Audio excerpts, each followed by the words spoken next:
Olá, queridos! Canal Bendito chegando até você para falar de santidade na intimidade. A palavra-chave deste capítulo é fluxo ou secreção e aparece 23 vezes.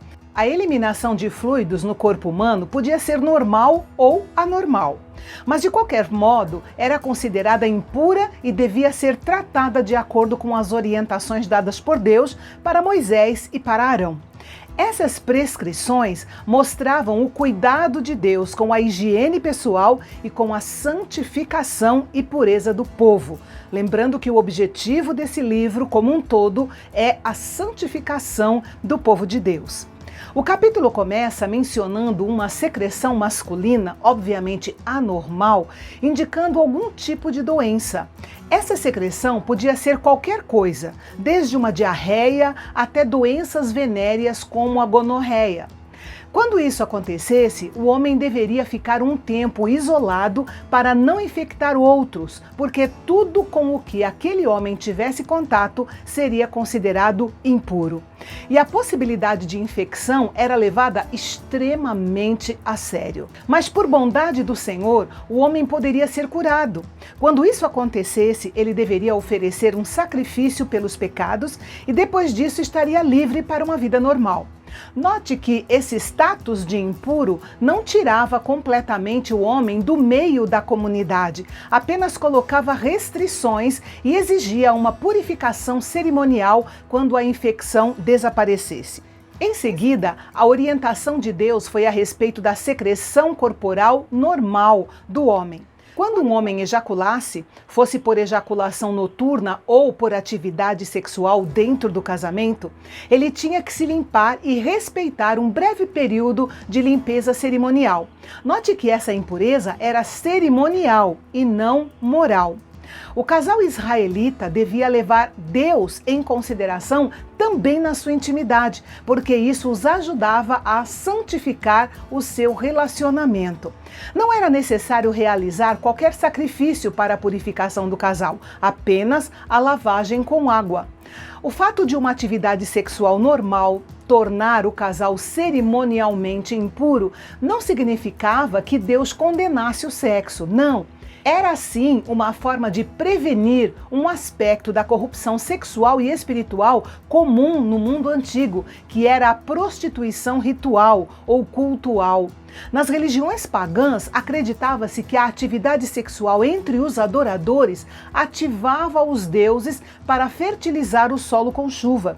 Por isso, Deus orientou o seu povo para separá-los de uma forma radical das práticas religiosas e sexuais dos povos vizinhos. Muitos casais nos dias de hoje, inclusive cristãos, consideram a sua vida e suas práticas sexuais como sendo assunto deles e não de Deus. Mas aqui nós vemos que Deus tem participação até mesmo nas expressões naturais permitidas e abençoadas da nossa sexualidade. Na sequência, Deus deu orientações sobre os fluxos corporais normais da mulher, que no caso era a sua menstruação. Durante 7 dias, ela era considerada impura, mas na realidade, essa exigência trazia implícita uma bênção, porque nesse período, todos os meses, a mulher dava uma pausa nas tarefas domésticas, no cuidado dos filhos e nas relações conjugais. Se o seu marido fosse sexualmente ativo demais, essa lei inibia que ele se aproximasse dela, num período que não seria nada agradável, pelo menos para ela. Mas se ele insistisse, tanto ele quanto a cama que foi usada ficariam imundos por 1 semana e isso realmente não valia a pena. No entanto, um princípio por trás dessa ordem é universal para todos. Deus ordena a restrição sexual.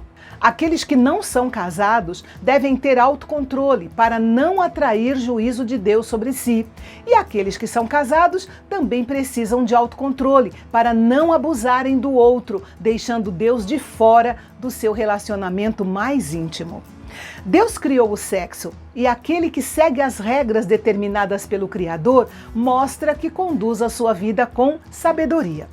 E a última parte do capítulo orienta sobre os fluxos anormais da mulher.